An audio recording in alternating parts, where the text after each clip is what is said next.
رئیس معروف مقامات اجرایی حکومت دولتی شهر استراشان نسبت راه‌اندازی قرار حکومت جمهوری تاجیکستان درباره سریع آماده نمودن ساحه‌های اقتصادی و اجتماعی جمهوری برای فعالیت منتظم و ثمربخش در دوره تیرماه و زمستان سالهای 2018-2019 جهد و تلاش ورزیده تامین مؤسسه‌های تعلیمی، گیمنازی و لیسه‌ها و کودکستان و باغچه‌های بچگانه را با مواد سوخت شیشه‌ای، تریزه‌ها و دیگر لوازمات ضروری به انجام رسانید. امروز 1146 تن انگشتان و 336 مکعب متر هیزم به همه 82 مؤسسه تعلیمی و تربیوی دسترس گردیده است که 100% طلبات را خانه می‌گرداند. همزمان برای فعالیت منتظم در موسم سرما در مؤسسه‌های ساحه معارف شهر 1508 عدد بخاری، 350 عدد گرمکنک‌های برقی و 39 عدد گنراتورهای برق دهنده برای فعالیت آماده کرده شده‌اند. مورد به ذکر است که 14 مؤسسه تعلیمی، گیمنازی و لیسه و کودکستان به سیستم یگانه گرم‌دهی پیوست کرده شده‌اند.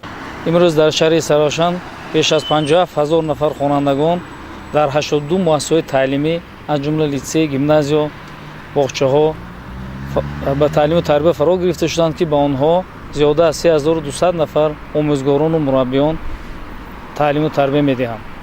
با مقصد اجرایش قرار حکومت جمهوری تاجیکستان درباره سریع وقت آماده نمودن ساحه‌های اقتصادیات و اجتماعی جمهوری برای فعالیت منتظم و ثمربخش در دوره تیرماه و زمستان سالهای 2018-19 در مؤسسه‌های ساحه معارف شهر سراشان 1146 تن انگشتان و 336.5 متر کوبی هیزم ذخیره کرده شده است که این 100% اجرایش نقشه را تشکیل می‌دهد.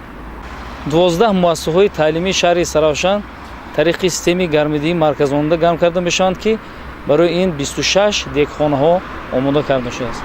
باید ذکر نمود که شیشه بندی نیز 100% اجرا گردیده مؤسسه‌های تعلیمی شهر پر به موسم تیرماه و زمستان سالهای 2018-19 آماده می‌باشند. محصلین و آموزگاران لیسه رقم 1 و گیمنازی به نام اکادمی احرار مختارف با محصلین زینه‌های گوناگون تحصیل دانش ژرف و چقور آموزانیده خوانندگان را در همه فصل‌های سال به المپیادهای جمهوری و بین‌المللی آماده می‌سازند.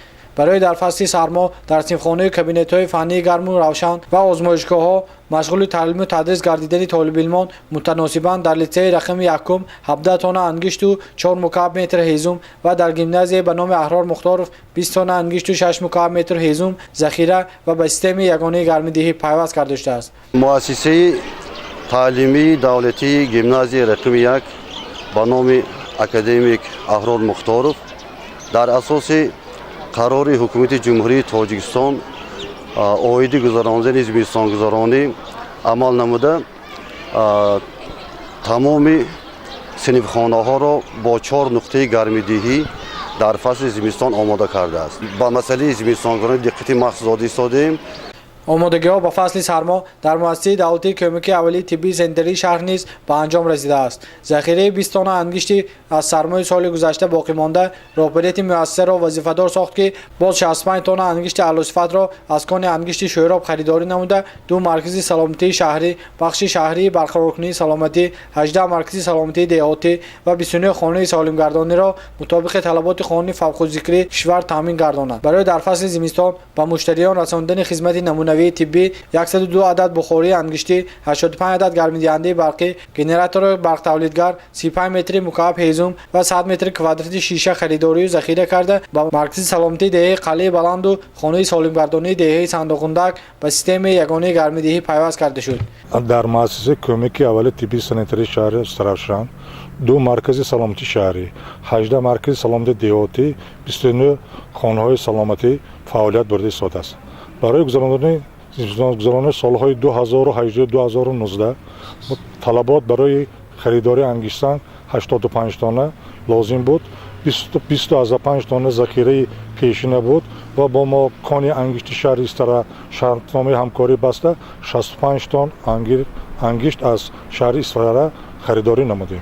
برای تامین آینه بندی تمام همه زیرساخت‌ها و مؤسسه‌ها 100 متر کوادراتی آینه خریداری کرده شده در انبار مؤسسه وجود است. در حالت از روی درخواست مرکزهای سلامتی خانه سلامتی تقسیم کرده ایستاده ایم. غیر از این در 18 مؤسسه‌های سلامتی و 29 خانه‌های سلامتی 102 عدد پیچ‌های بخاری، 2 یک خانه سلامتی و یک مرکز سلامتی با گرمکنی متمرکزانه کننده شده گذرانده شده است که از وی گرم کننده می شود. غیر از این برای گرم کنی دو مرکز سلامتی شهری 85 پیچ‌های برقی موجود می باشد که برای گذراندن زمستان گذران سالهای 2018-2019 مؤسسه پررگی تیار است. مورد ذکر است که توفیل جهد و تلاش طبیبان حاذق کارمندان میانه و خردی طبی مؤسسه دولتی کمک اولیه طبی سانیتری شهر استراشان در راه حفظ و حمایت سالمی مردم در شهر و دهات شماره بیماران مراجعت نموده نسبت همین دوره سال گذشته به مراتب کاهش یافته است. ایرج فاضلوف از شهر استراشان، جهان نما.